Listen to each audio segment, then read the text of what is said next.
Hello dear friends, welcome to Bose and staff engineer. সবাইকে আন্তরিক ভালোবাসা, শুভেচ্ছা। আশা করি তোমরা ভালোই আছো। বেশ অনেক দিন পর ভিডিও দেওয়া হচ্ছে, মিডিলে দিতে পারিনি বিশেষ কারণবশত। যাই হোক, তোমাদের পড়াশোনা চলছে। দেখো, আমরা এএলপি এক্সাম অলরেডি CBT-2 দিয়ে ফেলেছি আর কি, যারা প্রিপারেশনের মধ্যে আছো। আবার দেখো, CBT-2 হতে হতে কিন্তু আমাদের ইন্ডিয়ান রেলে এএলপির ভ্যাকান্সি পড়ে গেছে। অ্যাকচুয়ালি ইন্ডিয়ান রেলে এএলপি প্রচুর পরিমাণে রিক্রুটমেন্ট হয়, এর প্রচুর ভ্যাকান্সি আছে। তোমরা সবাই জানো আমি ইন্ডিয়ান রেলে এমপ্লয়ি আর কি, as a senior section engineer, posted আর হলদিয়া। তাই আমরা দেখতে পাই অনেক ভ্যাকান্সি, অনেক ক্রাইসিস। আশা করছি এবার ঠিকঠাকভাবে রেল বার হবে। জুনিয়র ইঞ্জিনিয়ারও পরীক্ষা হয়ে গেল, CBT-2 হয়ে গেল, তারপরে হচ্ছে এএলপি হয়ে গেল। এএলপি সাইকো টেস্টের জন্য প্রিপারেশান নিচ্ছ তোমরা। আজকে যে ভিডিওটা করার উদ্দেশ্য হচ্ছে, আমি জাস্ট ছোট্ট ভিডিও, প্রিপারেশনের ব্যাপারে খুব একটা বলবো না। এএলপির ব্যাপারটা ভিতরে কি হয়, ডিউটি ইয়ার্স কেমন, স্যালারি কেমন, প্রমোশন কেমন, এই ব্যাপারটা আমি একটু তোমাদের ব্যাপারে বলবো। দেখো, প্রথমে আমাদের সাইকো যারা পাস করবে, কোয়ালিফাই করবে CBT-2 এর জন্য আর কি। ঠিক আছে, এবার ওয়েটিং লিস্ট হবে না, কেন পরপর বার হচ্ছে আর কি। মানে ওয়েটিং লিস্ট নিজেদের মধ্যে থাকলে প্রকাশ করবে না, প্রত্যেক বছর বার করবে, 1 বছর 2 বছর ছাড়া ছাড়া আর কি। সেই জন্যই যা টোটাল ভ্যাকান্সি, সেই ভ্যাকান্সি ওরা বার করবে ফাইনাল লিস্টে আর কি।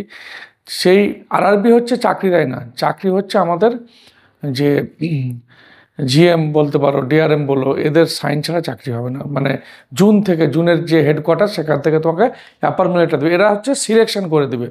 তাহলে সিলেকশন করে যে সিলেকশন হবে যে জুনের জন্য, সেখানে তোমাদের চিঠিপত্র চলে যাবে। সেখান থেকে তোমাকে জুন থেকে, ধরো south eastern rail fairly place থেকে তোমাকে, এই গার্ডিস থেকে তোমাকে হচ্ছে চিঠি করলো রিক্রুটমেন্টের জন্য, মানে অফার করলো, জব অফার করলো। তো তুমি বন্ডে সাইন করলে, তারপর তুমি জয়েন করলে। তারপরে ট্রেনিং হবে, ড্রাইভারের অ্যাসিস্ট্যান্ট লোকো পাইলটের 9 মান্থ ট্রেনিং হবে। ট্রেনিংয়ের পর তুমি জয়েন করবে। ঠিক আছে? তো এই যে পরপর ঘটনাগুলো, আমাদের এএলপি লাস্ট যে 2025-এ আবার অ্যাড পড়লো। কিছুদিন আগে ফর্ম ফিল আপ শেষ হয়ে গেল। এজ ছিল 18 থেকে 30, ITI ডিপ্লোমা। আর হচ্ছে তোমার এই হচ্ছে, আমি পরপর বলে যাচ্ছি। প্রথমে দেখো, অ্যাসিস্ট্যান্ট মানে হচ্ছে একটা অ্যাসিস্ট করা আর কি, যে মেন যিনি পদে থাকবেন আর কি। ধরো দেবে গাড়ি চলবে, তখন গাড়ি চালালে লোকাল ছাড়া, EMU ছাড়া, যে কোনো মেল এক্সপ্রেস ইঞ্জিন টিঞ্জিন দেবে, দুজন করে থাকে, একজন অ্যাসিস্ট্যান্ট ড্রাইভার, তার পাশেই রাইট সাইডে loco pilot. Assistant loco pilot. তা লোকো পাইলটকে, তাকে অ্যাসিস্ট করার জন্য অ্যাসিস্ট্যান্ট লোকো পাইলট। তাহলে লোকো পাইলটও কিন্তু একদিন অ্যাসিস্ট্যান্ট লোকো পাইলট ছিল। ঠিক আছে, এটা জানতে হবে। তাহলে আমরা প্রথমে হচ্ছে অ্যাসিস্ট্যান্ট লোকো পাইলটের রিক্রুটমেন্ট হবে। অ্যাসিস্ট্যান্ট লোকো পাইলটের রিক্রুটমেন্ট হওয়ার পর যে ওই 4-5 বছরের মধ্যে, 3-4 বছর সিনিয়র এএলপি, ঠিক আছে? তো সিনিয়র এএলপি, তখন তুমি অ্যাসিস্ট্যান্টই থাকবে। তুমি মেবি গুডস গাড়ি হতে পারো, কিংবা হয়তো মালগাড়ি হতে পারো। ঠিক আছে, এর ঠিক তোমার আর মানে কিছুদিন, কয়েক বছর পরে তুমি হয়ে যাবে এএলপি, মানে লোকো পাইলট। ফার্স্ট হচ্ছে কিন্তু লোকো পাইলট গুডস। ঠিক আছে, লোকো পাইলট গুডসে কিছুদিন চাকরি করার পর আবার দেখবে তুমি লোকো পাইলট, আমরা যে মানে EMU যেগুলো লোকালগুলো চালাই দেবে, একজন থাকে সামনে, কোনো অ্যাসিস্ট্যান্ট লোকো পাইলট থাকে না আর কি। তাই ওনাকে বলা হয় মোটরম্যান। ঠিক আছে? তো মোটরম্যান, অনেকে এই গুডসে হয়ে যাওয়ার পর কয়েক বছর চাকরি মোটরম্যানে চলে যায়, কিংবা মেল এক্সপ্রেসে চলে যায়। হ্যাঁ, অনেকে ভাবে যে রাজধানী শতাব্দী যারা চালায় তাদের স্পেশাল ক্যাটাগরি ড্রাইভার হ্যান তা না। লাস্টে যে পরপর প্রমোশন হতে হতে স্পেশাল যারা থাকে, তারা আজাদ হিন্দও চালাচ্ছে, তোমার রাজধানীও চালাচ্ছে, আবার এমনি এক্সপ্রেস গাড়ি চালাচ্ছে। হ্যাঁ, এই নয় যে রাজধানী শতাব্দীর লোকো পাইলট আলাদা আছে। ঠিক আছে, লোকো পাইলট হচ্ছে তোমাদের প্রচুর রেসপন্সিবিলিটি জব, প্রচুর। এই যে সাইকো নিচ্ছে কেন, প্রচুর তোমার memory power, pix, rho and কলম, হ্যান ত্যান হাবিজাবি কেন নিচ্ছে? প্রচুর রেসপন্সিবিলিটি জব। তোমার ভুলের জন্য কত কিছু ঘটতে পারে, যাক সেটা সবার যাতে না হয় আর কি। তাই দেখো, আমরা অনেকে বলি এই ডিউটি 20 ঘন্টা 25 ঘন্টা এখান থেকে যাবে, দিল্লি যাবে, না বাবু, সেটা নয়। দেখো, সবারই একটা ডিউটি থাকে 8 ঘন্টা। আমরা যখন শিফটিং ডিউটি করে 8 ঘন্টা, 6 দিন ডিউটি করে, তাহলে 6 8 48, আবার 48, 96, 96 আওয়ার, 14 দিনে 90, 15 দিনে 100 সামথিং হচ্ছে। তেমনি ঠিক ড্রাইভার, অ্যাসিস্ট্যান্ট ড্রাইভারদের একটা রোস্টার থাকে আর কি, ঠিক আছে? রোস্টার অনুযায়ী ধরো গাড়ি নিয়ে যাচ্ছে, সাঁতরাগাছিতে চার্জ নিল, গাড়ি আবার ওখানে ইঞ্জিন শান্টিং করলো, ইয়েতে হাওড়াতে, হাওড়া থেকে আবার কোথায় চলে গেল, খড়গপুর চলে গেল। তাহলে এটা তার ডিউটি পিরিয়ড। সেখানে দেখালো সব কিছু টোটাল ঘটনা 7 থেকে 8 ঘন্টা লেগে গেল। আবার খড়গপুর রানিং রুমে গিয়ে ডিউটি অফ করে দিল, ওর ডিউটি কিন্তু অফ হয়ে গেল, আর কিন্তু অন ডিউটি মানে এবার শুয়ে থাক, ঘুমিয়ে থাক, রানিং রুমে রেস্ট নিল। রানিং রুম হচ্ছে ইন্ডিয়ান রেলের রানিং রুমগুলো নিয়ার অ্যাবাউট 5 স্টার হোটেলের মতো। ওখানে সব রকম ফ্যাসিলিটি আছে, তো আর চিন্তা নেই। খাওয়া দাওয়া 24 আওয়ার্স, 24 আওয়ার্স সেখানে ফুড সাপ্লাই। তারপরে তোমাকে এসি রুমে থাকা টাকা ঘুমানো, কোনো রকমভাবে তোমাকে ডিস্টারবেন্স ওখানে হবে না। আবার তুমি কী করলে, তোমাকে ওখানে তুমি ডিউটি 6 ঘন্টা কিংবা 8 ঘন্টা রেস্ট লাগালে, রেস্টের পর তুমি আবার রিটার্ন কোনো গাড়ি নিয়ে আসলে, ওই রিটার্ন যখন গাড়ি নিয়ে আসলে তখন তোমার ডিউটি আওয়ার্স হয়ে গেলো। এমনি করে টোটাল মোস্ট প্রবাবলি, আমার ঠিক মনে পড়ছে না, তবে যতদূর জানি আমি, 15 দিনে 105 ঘন্টা, 104কে 105 ঘন্টা ডিউটি করতে হয়। এরপরে যখন ডিউটি হবে আর কি, 15 দিনের পরে যখন ডিউটি হবে, তখন কিন্তু ধরো 108 ঘন্টা হয়েছে, ঠিক আছে? 108 ঘন্টা হয়েছে, 110 ঘন্টা হয়েছে, তখন 5 ঘন্টা ওটি হিসাবে কাউন্টিং হয়। দেখো আমাদের তারপরে হেডকোয়ার্টারে চলে এলো ডিউটি অফ করে। অ্যাসিস্ট্যান্ট লোকো পাইলটে যারা জব করো, তোমরা জব পাবে, কিছু কিছু অ্যালাউন্স এক্সট্রা আছে। যেমন হচ্ছে রানিং অ্যালাউন্স। রানিং অ্যালাউন্স হচ্ছে বেসিকের সঙ্গে 30% অ্যাড হবে, হয়ে গেল। তারপরে মাইলেজ, তুমি গাড়ি যতদূরই বা নিয়ে যাও না কেন, যত মিনিমাম 120 কিলোমিটার, তারপরে ধরো আরও যখন বেশি হবে 120 কিলোমিটার এক্সিড হবে, এক্সিস্টিং 200 কিলোমিটার হলো, 200 কিলোমিটারটাই শো করবে, ঠিক আছে? তো কেউ এখান থেকে খড়গপুর থেকে টাটা চলে গেল, আরও অনেক দূরে চলে গেল, তখন তো 120 120 কিলোমিটার বেশি না, তখন ওই কিলোমিটারটা ওই কিলোমিটার অনুযায়ী একটা টাকা পাবে।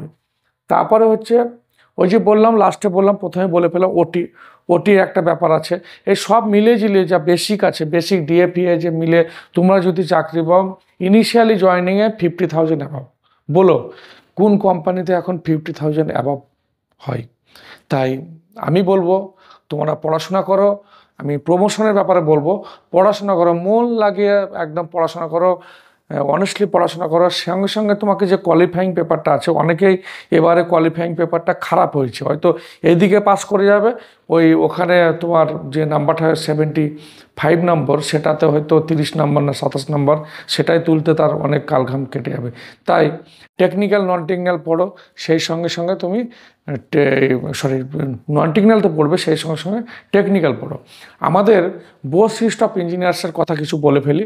আমরা শিয়ালদায় কোচিং করাই প্রত্যেক রবিবার 10:30 থেকে 5টা পর্যন্ত। আমাদের কম্বাইন্ড ব্যাচ আছে। কম্বাইন্ড ব্যাচ মানে টেকনিক্যাল নন টেকনিক্যাল ছেলেপেলে একসাথে বসে ক্লাস করায়, এই ব্যাচ নয়। টেকনিক্যাল স্টুডেন্ট হচ্ছে সিভিল মেকানিক্যাল ইলেকট্রিক আলাদা ক্লাস করানো হয়, টেকনিক্যাল পড়ানো হয়, নন টেকনিক্যাল পড়ানো হয়। সামনে যেসব পরীক্ষার জন্য আর কি, সামনে যেসব পরীক্ষা হচ্ছে তোমার এসএসসি যেই হবে, তারপরে হচ্ছে তোমার এসএসসি যেই, তারপর হচ্ছে আরআরবি যে নোটিফিকেশান বার হবে, অনেক ভ্যাকান্সি আছে। তারপরে হচ্ছে ওয়েস্ট বেঙ্গল সরকারের সামনে ইলেকশন আছে 2026-এ, দেবে, ওরা অনেক ভ্যাকান্সি বার করবে। WBSC DCL KMC PSC এইগুলো সব মিলে জিলে technical non technical preparation. Only এএলপির হচ্ছে পুরো নন টেকনিক্যাল প্রিপারেশান, টেকনিশিয়ান এএলপির। তাই আমাদের এএলপির একটা ব্যাচ খোলা হচ্ছে, একদম এএলপির নিম্ন মানে খুব কম ফিজে হচ্ছে আমাদের এএলপির ব্যাচ শুরু হচ্ছে। মান্থলি ফিজ হিসাবে রবিবার ক্লাস 10:30 থেকে 5টা পর্যন্ত। ওখানে নন টেকনিক্যাল ক্লাসটা বেশি হবে, আর কম্বাইন্ড ব্যাচে টেকনিক্যাল নন টেকনিক্যাল সমান হবে, ঠিক আছে? তো এই ব্যাচ সামনে মাস থেকে আমাদের ব্যাচ শুরু হচ্ছে। যারা অ্যাডভান্স বুকিং করবে ওই দিন, সামনে 10 তারিখের মধ্যে মোস্ট প্রবাবলি, তাদের অ্যাডমিশনের উপরে 20% ডিসকাউন্ট আছে। আমাদের অ্যাডমিশন ফি হচ্ছে 4,000 টাকা, 20% ডিসকাউন্ট মানে হচ্ছে তোমার 800 টাকা, 3,200 টাকায় অ্যাডমিশন নিতে পারবে, ঠিক আছে? চলে এসো, তোমাদের সাফল্যের জন্য আমরা আছি, আমরা সবাই আছি, আমাদের টিম আছে।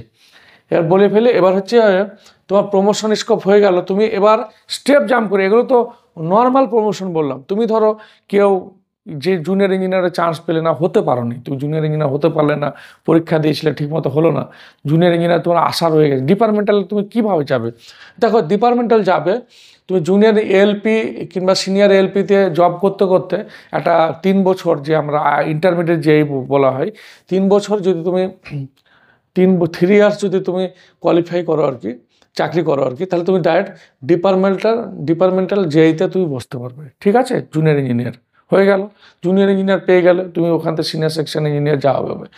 এবার ধরো কেউ এএলপিতে বসলে না, এএলপি সিনিয়র অ্যাসিস্ট্যান্ট বলে এলপিতে মানে যখন তুমি হয়ে গেছো লোকো পাইলট, মানে loco pilot as a junior engineer যে স্কেল, সেম স্কেল, তাহলে জুনিয়র ইঞ্জিনিয়ার থেকে লোকো পাইলট থেকে জুনিয়র ইঞ্জিনিয়ার পরীক্ষা হবে না, যেহেতু সেম স্কেল, স্টেপ জাম্প করে। তখন লোকো পাইলট আর যেই যারা আছে তারা হচ্ছে এলডিসি এক্সাম দিয়ে অ্যাসিস্ট্যান্ট ইঞ্জিনিয়ার, যদি ইলেকট্রিক্যাল হয় থাকো তাহলে এডিডব্লিউ, আর মেকানিক্যাল হয় এডিএমই এক্সামে তোমরা বসতে পারবে, সেখানেও স্বপ্ন পূরণ করতে পারবে।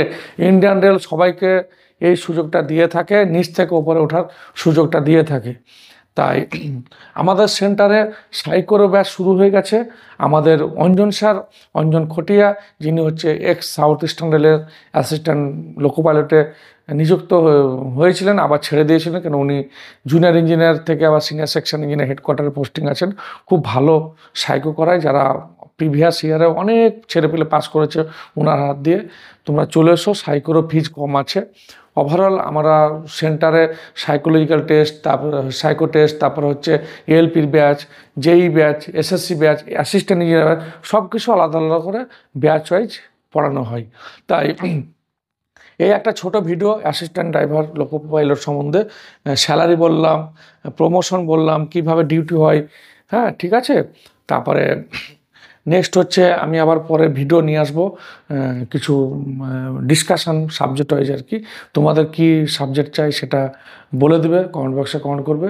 আর প্লিজ তোমরা একটু কমেন্ট করো, অনেকদিন ভিডিও দেওয়া হয়নি, কমেন্ট করো, আমাকে একটু তোমরা উৎসাহিত করো। ওকে, বাই, সুস্থ থাকো, ভালো থাকো।